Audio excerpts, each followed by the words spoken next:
রাধে রাধে সবাইকে, অমিতের ব্লগসে তোমাদের সবাইকে স্বাগত। নিয়ে এলাম ছোট্ট একটি ব্লগ। আজ গিয়েছিলাম একটু হুগলি ঘাটে পার্সোনাল কিছু কাজে। অনেকদিন বাদে আজ ট্রেনে চললাম, আর ট্রেনে বসে একটা জিনিস রিয়েলাইজ করতে লাগলাম। ভাই, এই গরমের মধ্যে কত মানুষ আছেন যারা নিজের পরিবারের জন্য, আপনজনের জন্য পেটের দায়ে অক্লান্ত পরিশ্রম করছে এই গরমের মধ্যে। তাদের সবাইকে জানাই কোটি কোটি প্রণাম। আজ সূর্যকে দেখেই তোমরা বুঝতে পারবে আজ অত্যাধিক লেভেলের গরম ছিল। এত গরম তো একদমই সহ্য করা যাচ্ছিল না। আমি সত্যিই খুব ফরচুনেট যে আমাকে তেমন রোদে বেরোতে হয় না। বাট যেহেতু অত্যাধিক গরম ছিল, আর আমি আকাশের দিকে তাকিয়ে তাই ঠাকুরের কাছে প্রার্থনা করতে লাগছিলাম, হে কৃষ্ণ ঠাকুর, প্লিজ একটু ওয়েদারটাকে চেঞ্জ করে দাও না। ঠাকুরের কাছে প্রার্থনা করলাম, আর সাডেনলি ওয়েদারটাও চেঞ্জ হয়ে গেল। সাদা মেঘ কালো মেঘে পরিণত হলো, সূর্যকে ঢেকে দিল। আমারও খুব ভালো লাগছিল যে ঠাকুর আমার প্রার্থনা গ্রহণ করেছিল। দেন আমি বাড়ি চলে আসি, আর খাওয়া দাওয়া শেষ করে কোনো রকমে ওয়াও টিবারে চলে যাই আড্ডা মারতে। ওয়াও টিবারে আমরাও এন্টার করি, আর অমনি ঝোড়ো হওয়া স্টার্ট হয়ে যায়। দেন আমরা চা অর্ডার করি, আর হঠাৎ বৃষ্টি শুরু হয়ে যায়। আর বৃষ্টি আসলেই তো তোমরা জানো বন্ধুরা আমি কতটা খুশি হয়ে যাই।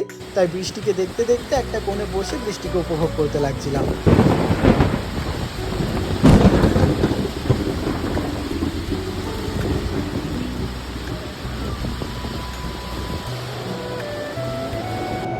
বন্ধুরা, বৃষ্টি থামার নামই নিচ্ছিল না। রাত 11টাও বেজে গিয়েছিল। দেন বাড়ির সবাই ফোন করে চিন্তাও করছিল। এদিকে আবার ওয়াও টিবারের উনিও দোকান বন্ধ করবেন। সেই জন্য আমরাও কিন্তু ভিজতে ভিজতে বাড়ির দিকে রওনা দিই। আর ভিজতে ভিজতে আমি একটা জিনিস রিয়েলাইজ করলাম, রাধে রাধে বন্ধুরা, কৃষ্ণ ঠাকুরের লীলা যে এত অতুলনীয় সেটা সত্যিই ভাবার বাইরে। যেহেতু আজই দুপুরে আমি ঠাকুরের কাছে প্রার্থনা করেছিলাম, হে কৃষ্ণ ঠাকুর, আজ একটু বৃষ্টি দিয়ে দাও না। এই জন্যই মনে হয় বৃষ্টি থামার নাম নিচ্ছিল না।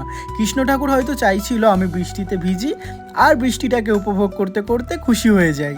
দেখো বন্ধুরা, জীবনে ছোট ছোট জিনিসগুলোকে উপভোগ করা খুবই দরকার। এতে মন প্রাণ সবই কিন্তু সতেজ থাকে। তো এটাই ছিল আজকের ব্লগ। কেমন হলো অবশ্যই লাইক কমেন্ট করে জানিও। আর আমার চ্যানেলে যদি নতুন হয়ে থাকো তো প্লিজ একটু ফলো করে পাশে থেকো। ধন্যবাদ, চলো টাটা।